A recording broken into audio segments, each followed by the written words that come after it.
समरा, मेरी मौत की जिम्मेदार तुम होगी। मैं रोज़ महशर कभी तुम्हें माफ़ नहीं करूँगी। मेरी बहन होकर तुम मुझे एक दरिंदे के लिए छोड़ रही हो और वो दरिंदा मेरा जिस्म नोच डालेगा। या फिर एक काम करो, मुझे मार डालो। समरा, मैं हराम मौत खुद को नहीं दे सकती, मगर तुम तो मुझे कत्ल कर सकती हो और मैं तुम्हें अपना खून भी माफ़ करूँगी, बल्कि तुम्हारी शुक्रगुजार रहूँगी। तुम्हारी वजह से मुझे इस भयानक दुनिया से और इस दुनिया के आज़ाद से छुटकारा मिल जाएगा। अब गिने ने बेरबत अपना मुद्दा बयान किया। समरा को लगा वो होश में नहीं है। किसी के हाथों कत्ल होना आसान होता है क्या? समरा ने खुद को अब गिने की जगह पर खड़ा किया तो महसूस हुआ इस हालत में मौत मिल जाना खुशनसीबी होगी, मौत जो हर गम से छुटकारा दिला देती है।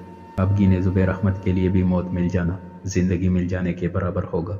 क्या सच में उसे इतनी आसानी से मौत मिल जाएगी? हाँ, सच में। समरा ने अब गिने के बदहाल चेहरे को देखा। समरा ज़रूर उसे इस अजाब से निजात दिलाएगी। और कुछ देर बाद समरा ने अब गिने को निजात दिला दी। क्या आपको यकीन है फरहत के भाई का घर शहर से बाहर है? आयशा शाह ने महविश से पूछा तो महविश ने इस बात में सर हिलाया। महविश ने नम आंखें बंद करके सीट की पुष्ट पर सर रख दिया। चंद दिनों में क्या से क्या हो गया। फरहत बेगम के इनकार में जवाब देने के बाद उसका भाई और भाभी अपने सलूक में आ गए। लालची बेहस इंसानियत से कोसों दूर, बेरहम और सफाकियत की हद तक जालिम लोग। पता नहीं क्या किया होगा इन बेरहम लोगों ने फरहत और अब गिने के साथ। फरहत बेगम ने फोन पर महविश को आने का कहा था। महविश उसी वक्त गांव से रवाना हो गई, मगर आज यहाँ कर देखा तो फरहत का अपार्टमेंट लॉक था। महविश अपार्टमेंट का दरवाज़ा ज़ोर ज़ोर से बजाने लगी, कहीं शायद वो दोनों अंदर हो। एक आस एक उम्मीद थी जो महविश ने लगाई हुई थी, मगर बहुत देर बाद भी अपार्टमेंट में खामोशी छाई रही। उसकी जान से प्यारी बहनों जैसी फरहत का कुछ पता नहीं था। महविश तो रो रो कर हलकान हो चुकी थी। तब जियाद के गार्ड्स ने ये सब देखकर जियाद को बुला लिया। जियाद के साथ आयशा शाह भी आ गई। महविश चूंकि जियाद शाह के बारे में पहले से जानती थी, इसलिए जियाद को आता देखकर उन्हें लगा शायद फरहत अब गिने को लेकर जियाद के पास गई हो। मगर महविश की यास भी दम तोड़ गई, क्योंकि जियाद खुद फरहत को ढूंढ रहा था। महविश ने एहतियातन फरहत से अब्बास का पता पूछ लिया था। अब वो सब जिनमें हैदर भी शामिल था, क्योंकि जियाद ने हैदर को भी बुला लिया था। शहर से बाहर पहुंच चुके थे। बहुत जल्द वो लोग अब्बास के घर पहुंचकर फरहत और अब गिने कौन से आज़ाद करा देंगे। मगर कभी कभी बहुत कोशिशों के बाद भी इंसान खाली हाथ रह जाता है, क्योंकि वक्त गुजरने के साथ कुछ लोग भी गुजर जाते हैं और गुजरा वक्त और गुजरे लोग कभी वापस नहीं आते। शायान इस मनहूस को मारने से बेहतर है तो इस फरहत की बेटे को ढूंढ, वरना सब किए कराए पर पानी फिर जाएगा। अब्बास ने समरा के बाल पकड़कर उसकी गालों पर थप्पड़ मारते हुए शायान से कहा, यह सब इसकी वजह से हुआ है, मैं इसे जान से मार डालूंगा। शायान ने गुस्से से समरा का सर दीवार पर मारा तो खून उसकी पेशानी से पानी की तरह बहने लगा। समरा के जहन में कुछ देर पहले का मंजर चलने लगा। होते खाने का दरवाज़ा बंद करके बाहर आ गई। सामने तख्त पर महरीन और अब्बास टिक्का, कुरमा कबाब और पता नहीं गोश्त के कौन कौन से किस्म के बने खाने खा रहे थे, जो यकीनन अब्बास बाहर से लेकर आया था। अब्बू को की तरह देख क्या रही है? जा जाकर दाल रोटी का। खबरदार जो तूने शायान के खाने की तरफ देखा। महरीन ने शायान के लिए खाना अलग किया हुआ था। ये लोग जितना भी खा ले कभी उनका पेट नहीं भरेगा। समरा ने कराहियत से सोचा और अपने कमरे से नींद की गोलियां लेने चली गई। उसे अब गिने को बाहर निकालने के लिए महरीन और अब्बास को नींद की गोलियां देनी होंगी, मगर ये करना इतना आसान नहीं था। समरा ने वो गोलियां खाने में मिला कर देनी थी, मगर अब इतना सब कुछ खा लेने के बाद वो लोग घर की बनी दाल रोटी को देखेंगे भी नहीं, और पानी या दूध में वो गोलियां नहीं मिला सकती थी, क्योंकि महरीन हद से भी ज्यादा चालाक थी। ज़रा उसे गड़बड़ भी महसूस कर लेती, पानी या दूध का अलग जायका महसूस करके वो फौरन समझ जाएगी कि कुछ मिला हुआ है। लेकिन एहतियातन उसने गोली अपने दुपट्टे से बांध ली, क्योंकि मौका मिलने पर वो ये काम करना चाहती थी। समरा ये बोतल गिलास में डालकर वो कमरे से बाहर आई तो महरीन ने पेप्सी की बोतल उसे पकड़ा दी। उसका काम आसान हो गया था। किचन में जाकर उसने अपना काम किया और 2 गिलासों में बोतल उंडेलकर महरीन और अब्बास को पकड़ा दी। अब्बास की बोतल का जायका कुछ अलग नहीं है। महरीन ने चंद घूंट पीकर अब्बास से पूछा, समरा की तो जान निकल गई। अगर वो पकड़ी गई तो शायद बाद में पहले महरीन उसका कत्ल कर देगी। इतना कुछ खाने के बाद अब बोतल तो अलग लगेगी। अब्बास ने अपनी धी महरीन की अकल पर अफसोस किया। महरीन ने घूर कर उसे देखा तो वो सड़क सड़क कर बोतल पीने लगा। ठीक 15 मिनट बाद वो दोनों नींद की वादियों में चले गए। अब गिने तहखाने का दरवाज़ा खोलकर उसने आहिस्तगी से उसे पुकारा, समरा। अब गिने को यकीन नहीं आ रहा था कि समरा आ गई। अब गिने को लगा था वो भी इसी तहखाने में मर जाएगी, मगर वो गलत थी। वो बगैर हट किए अब गिने को तहखाने से बाहर ले आई। मैं तुम्हारा शुक्रिया कैसे अदा करूँ समरा? तुम्हारी वजह से आज मेरी इज्जत बच गई। मैं तो मर कर भी तुम्हारा शुक्रिया अदा नहीं कर सकती। अब गिने ने उसके दोनों हाथ पकड़कर नम आंखों से कहा, शुक्र मेरा नहीं अल्लाह का अदा करो। मैं तो अल्लाह की गुनाहगार बंदी हूँ।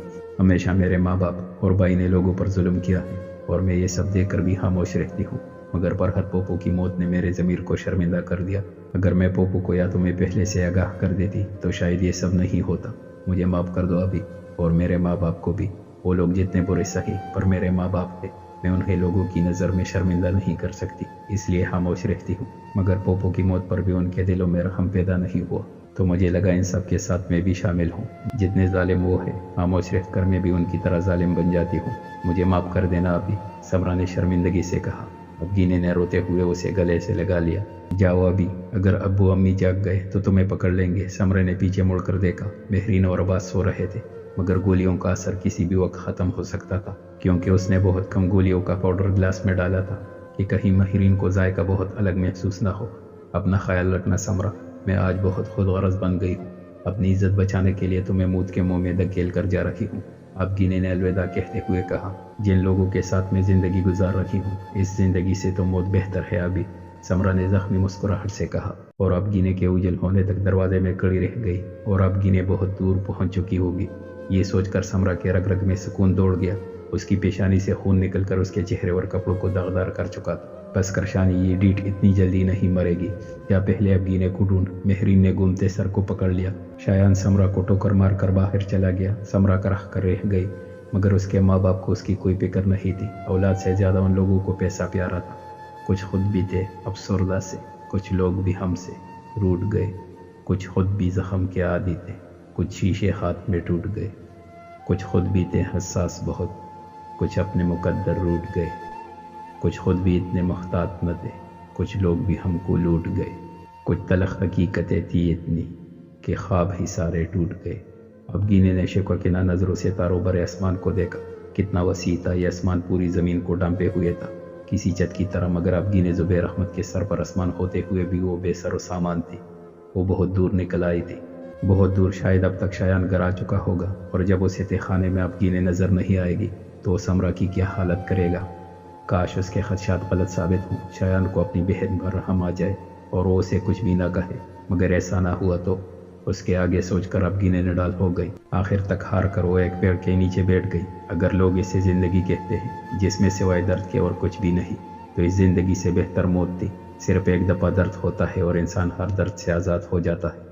ये दुनिया फरेब है और इसमें बसने वाले लोग बेरहम, जिन्हें सिवाय अपने और कुछ भी नहीं दिखाई देता।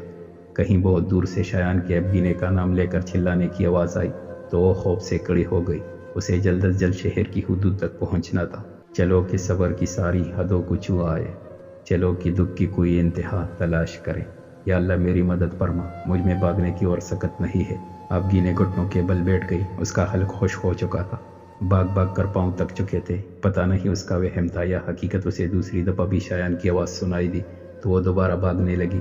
अगर शायान ने उसे पकड़ लिया तो, ये सोचकर ही अबगीने काम गई। सामने एक छोटी सी मस्जिद थी। वो नज़र आते ही अबगीने की जान में जान आ गई। अल्लाह उसे अपने घर की तरफ ले आया था। भला अल्लाह के घर से ज़्यादा भी कोई महबूस पनागा होगी। अबगीने ने अपने कदम मस्जिद की तरफ बढ़ा दिए। ऐसा लग रहा था मस्जिद से आती रोशनी उसके चारों तरफ घूम रही हो। उसका सर भारी हो रहा था। अबगीने ने अपने सर से डलती चादर दुरुस्त की।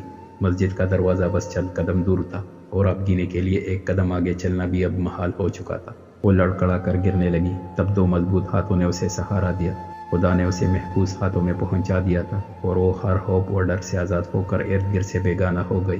दरवाज़ा खटकने की आवाज़ पर महरीन ने मरते न क्या करते कि मज़दाक दरवाज़ा खोला तो सामने जियाद शाह को देखकर शशदर रह गई। फरहत कहाँ है? जियाद शाह ने गिरफ्तार आवाज़ में पूछा और अंदर दाखिल हुए। उनके तकलीद में महविश हैदर और आयशा शाह भी घर के अंदर दाखिल हो गए। मैं कहती हूँ कि तुम लोगों में कुछ शर्म हया भी है या नहीं, जो मुंह उठाकर अंदर चले आ रहे हो। महरीन गुस्से से बलका कर रह गई। फरहत और अबगीने कहाँ हैं? इस बार महविश ने जियाद शाह का पूछा सवाल दोहराया। हमें नहीं मालूम, होंगी माँ बेटी कहीं। हम लोग फरहत के पल्लू से लग कर नहीं बैठे हैं। अब्बास ने काटदार लफ्ज़ों का वार किया। झूठ बोलते हो तुम लोगों ने ही फरहत के साथ कुछ किया है। तुम जैसे घटिया और खुद गरज लोगों की वजह से फरहत बहुत परेशान थी और मुझे यकीन है कि फरहत और अबगीने की गुमशुदगी में तुम लोगों का हाथ है। महविश ने जोर देकर कहा। ओ बीबी, ये अपने ड्रामे बंद करो, हम शरीफ लोग हैं। फरहत और उसकी हराफा बेटी पता नहीं कहाँ कहाँ अयाशिया करती फिर रही है और तुमने हम शरीफ लोगों को बदनाम कर दिया। महरीन ने हाथ नचा नचा कर तेज लहजे में कहा। मैं तुम जैसे शरीफ लोगों को अच्छी तरह जानता हूँ। हैदर, तलाशी लो पूरे घर की। फरहत और अफगिन इस घर में ही होंगी। जियाद शाह ने दो बदो जवाब दिया और मुड़कर हैदर से कहा। हैदर ने इस बात में सर हिलाया और इर्द गिर्द देखने लगा। बस करो, बहुत चुप रह चुका हूँ मैं। लोगों के घर घुस कर ऐसी बेइज्जती करते हुए शर्म आनी चाहिए तुम सबको, अब्बास भड़क कर बोला। तभी आयशा कमरे से बेहाल समरा को लेकर बाहर आई। समरा की हालत काबिल रहम थी। हैदर भी पूरे घर के और घर के पीछे बने थे खाने जो आधा जमीन के अंदर था की तलाशी ले आया था, मगर वहाँ कोई भी नहीं था। मगर तहखाने के आसार देखकर ऐसा जरूर लग रहा था जैसे यहाँ कोई रह कर गया हो या किसी को कैद किया गया हो। इस बच्ची की क्या हालत कर दी है तुम लोगों ने? आयशा शाह ने बरहमी से पूछा।